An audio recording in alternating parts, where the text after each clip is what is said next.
खुलुमबाय नोंथांमोनखौ बयखौबो बरायनाय जाबाय। नोंथांमोननिसिम आं दिनै गोनां खौरांफोर लानानै फैदों। नोंथांमोना भिडिअखौ जोबजासिम नायलांबाय थायोब्लानो जाबाय। बर'नि ओनसोलारि मोननै गोख्रों राजखान्थि हान्जा BPF आरो UPPL मोन्नैबो हान्जाखौ खौसे जानायखौ गासैबो बर' रायजो राजाफोरा लुबैनायखौ नुनो मोन्दों। बेनि गेजेरावनो UPPL नि दैदेनगिरि राजु नार्जारि बिथाङा मैया खौरांगिरिनि गेजेरजों UPPL आरो BPF नि गोरोबलायनायनि सावरायलायनाया बेसेबां आवगायखो बेनि बागै फोरमायना होदों।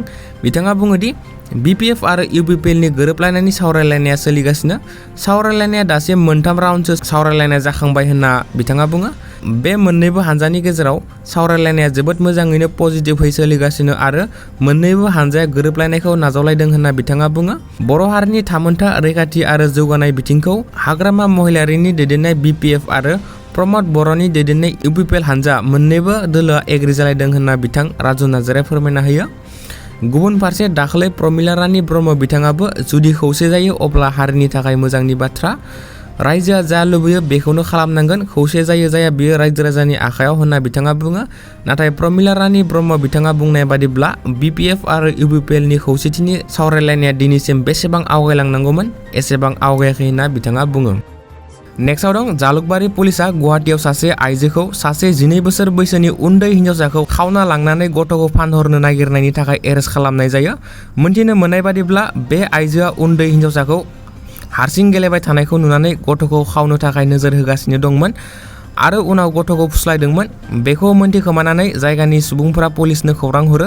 रिपर्टनि बादिब्ला आइजोनि मुङा लिखि दिहिदार होनना सिनायथिनाय जायो। बियो 12 बोसोर बैसोनि उन्दै गथ'खौ मुवा बेसादनि लब दिन्थिनानै फुस्लायदोंमोन आरो बङाइगावआव फानहरनायनि प्लेनिं खालामदोंमोन।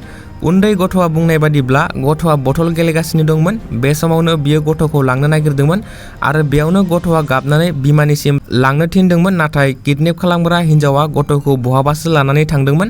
दायो किडनेप खालामग्रा आइजो आरो गथ' सानैखौबो पुलिस स्टेशनाव दं आरो किडनेप खालामग्रा आइजोखौ सोंनाय फिन्नाय खालामगासिनो होनना मोनथिनो मोन्दों।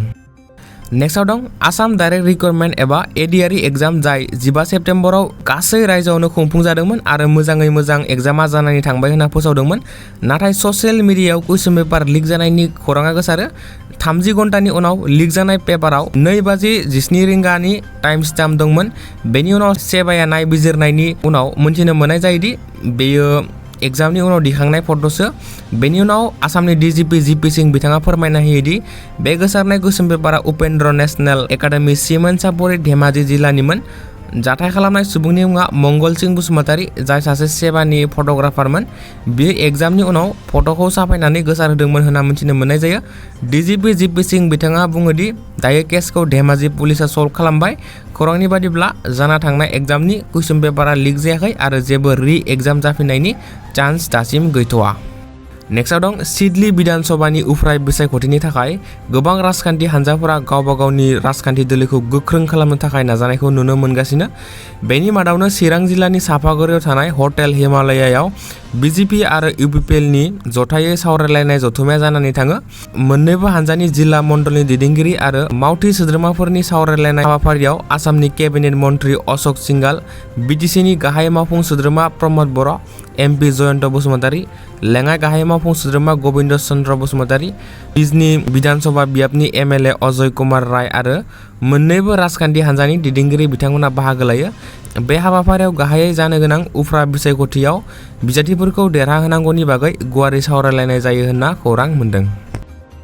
नेक्स्टआव दं आसामाव पुलिसा हमखांनायनि उनाव हमजानाय सुबुङा थैनायखौ नुनो मोनगासिनो, जेराव पुलिसनि हेंथा सरासनस्रा सुबुंफोरनि नोजोराव सन्देह सोमजिखांनाय फैदों। बेनि गेजेरावनो मैया क'क्राझार जिल्लानि गसाइगावआव बेबादिनो पुलिसजों हमखांनायनि उनाव पुलिस स्टेशनसिम लांबाय थानाय समाव थैनाय जाथायखौ नुनो मोननाय जायो। थैनाय सुबुंनि सिनायथिखौ 35 बोसोर बैसोनि बपि दे होनना सिनायथिनाय जायो, जाय गसाइगाव सदर सहरनि पालपारानि थागिरिमोन। खौरांनि बादिब्ला बपि देआ खर'नि जेंनाजों भुगिगासिनो दंमोन आरो गंसे गारिखौ खहा खालामनायनि दायाव बिखौ पुलिसा हमदोंमोन। बेनि उनाव हरनि 8 रिंगायाव एरेस्ट खालामनायनि 3 घन्टासोनि उनाव पुलिसा नखरनो बपि देआ थैबाय होनना खबर हरो, जेराव पुलिसा बिनि थैनायखौ हारसिङैनो थैदों होनना बुङो। नाथाय नखरनि सोद्रोमा आरो जायगानि थागिरिफोरा पुलिसखौ बुथारनायनि अजद होनायखौ नुनो मोनो। बे जाथायनि उनाव जायगायाव दुङाव थासारि सोमजियो आरो जाथायनि थागिरिफोरा पुलिसनि हेंथा थाबैनो एक्सन लानांगौनि दाबि खालामो। पुलिसा थैनाय सुबुंनि डेड बडिखौ पस्टमर्टमनि थाखाय दैथायहरबाय आरो नायबिजिरनाया सोलिगासिनो होनना मोनथिनो मोन्दों।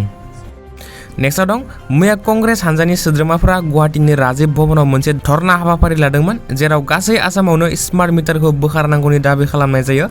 बे सोमावसारनाय हाबाफारियाव कंग्रेस दोलोनि दैदेनगिरिफोर आरो आसाम आइजो कंग्रेसनि आफादगिरि मीरा बरठाकुरनि दैदेननायाव जायो। बे सोमावसारनायाव कंग्रेसनि दैदेनगिरि बिथांमोना गिबि मन्थ्रि बिथांखौ थांखिनानै रायजोआव जाबाय थानाय ट्रेडिं केलेंकारि आरो दाखालै जानानै थांनाय एडिआरइ एग्जामाव गाज्रि रोखोमै आइजोफोरखौ चेकिं खालामनायनि जाथायनि सायाव गोख्रों सोंखारियो। नेक्स्टआव दं मणिपुराव हिंसानि अरा दासिमबो गोमोरनायनि लामायाव फैयाखै। मणिपुरनि गोबां जिल्लाफोराव इन्टारनेटनि सुबिदाखौ बन्द खालामना दोनथ'नाय जादोंमोन। बेनि गेजेरावनो मैया समबारखालि मणिपुर सरकारा रायजोनि मोनबा जिल्लायाव टेम्परारि इन्टारनेट बन्द खालामना दोननायखौ खुलिफिनना होनाय जायो। मणिपुराव इन्टारनेट बन्द खालामना होनाया 10 सेप्तेम्बरनि बेलासिनि 3 बाजिनिफ्राय बन्द खालामना होदोंमोन, जेराव फरायसाफोरा सोमावसारदोंमोन आरो रैखाथि हान्जानि गेजेराव दुंहाव थासारि सोमजिदोंमोन। नाथाय मैया समबाराव रायजोनि मोनबा जिल्लायाव इन्टारनेटनि सुबिदाखौ खुलिफिनना होनाय जायो होनना खौरां मोन्दों। नेक्स्टआव दं दासान्दि जोंनि आसामाव अनलाइन ट्रेडिं केलेंकारिनि गोबां सुबुंफोरानो हमजानायखौ नुनो मोनगासिनो। बेनि मादावनो आसामनि अनगायैबो मेघालय रायजोआवबो गोबां अनलाइन ट्रेडिं थगायनाय जाथाय सोराङाव फैदों, जेराव 700निबो बांसिन सुबुंफोरनिफ्राय 1 कौटिनिबो बांसिन रां ट्रेडिंनि मुङै थगायनाय जाथाय सोराङाव फैदों। दासिम बेनि सायाव मोन 8 केस रेजिस्टार खालामनाय जाबाय होनना पुलिसा फोरमायनो हादों। बे जाथाया मेघालयआवबो 5 दाननि सिगांनिफ्रायनो सोलिगासिनोमोन आरो थगायग्रा स्केमारफोरा गासै हादरावनो गोसारना दं होनना इनभेस्टिगेशननि गेजेरजों मोनथिनो मोन्दों होनना पुलिसा फोरमायना होयो।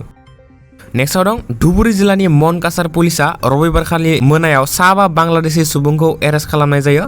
जेब्ला बिसोर अट' रिक्साजों दावबायबाय थादोंमोन बे समावनो बिसोरखौ मेघालयनिफ्राय आसामाव हाबनो नागिरना हमनाय जायो। हमजानाय बांलादेशीफोरा 3 हिन्जाव आरो 2 हौवा होनना मिथिनो मोनो। बिसोरनि मुङा साबिना आफ्तान, सान्तना बेगम, पिंकी अख्तरा, आकाश हुसेन आरो शफिकुल मण्डल होनना सिनायथिनाय जायो। बेनि अनगायैबो अट' रिक्सा ड्राइभार आखिरुल इस्लामखौबो पुलिसा खायो आरो गारिखौबो पुलिसा जब्द खालामो। पुलिसनि बादिब्ला बिसोर आयेन बेरेखायै मेघालयनिफ्राय भारताव हाबदोंमोन। बे जाथायनि उनाव दासिम बांलादेशआव हिंसा जानायनि उनाव गासै 65 सुबुंफोरा भारताव हाबनानै हमजाबाय होनना मिथिनो मोन्दों। मख'नो गोनां बाथ्राया बेसोदि दासिम गोबां बांलादेशीफोरा जोंनि आसामजों लोगोसे बड'लेण्डआवबो आयेन बेरेखा हाबनो नाजागासिनो आरो हाबगासिनो दं, जाय जोंनि थागिबि हारिनि थाखाय खैफोद आरो जिंगा सिनांगौनि बाथ्रा जानानै फैदों। दिनैनि रादाबा एसेनोसै। नोंथांमोना भिडिअखौ नायनानै मोजां मोनदोंब्ला लाइक, कमेन्ट, शेयार आरो साबस्क्राइब खालामना होब्लानो जाबाय। Thanks for वाचिं।